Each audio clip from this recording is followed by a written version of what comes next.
He has no clue what he's doing, but they just throw the ball up and he gets it. He goes and get it.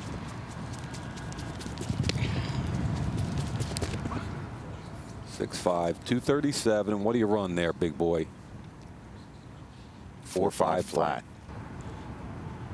So the last time we saw him on a football field was 2013.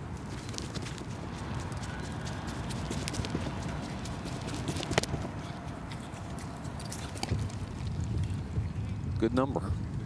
4.49. Guy who's part of their. Red, white, blue. Keep. Oh, now we got it. I guess they're got it. Natural. Here's Green-Beckham. Go. Go quickly. Boom. 1, Next guy up. 2.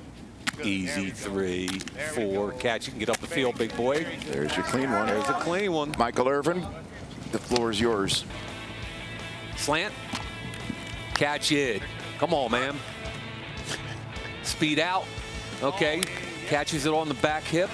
The bigger, taller wide receivers don't get in and out of breaks as quickly or as suddenly as the smaller guys.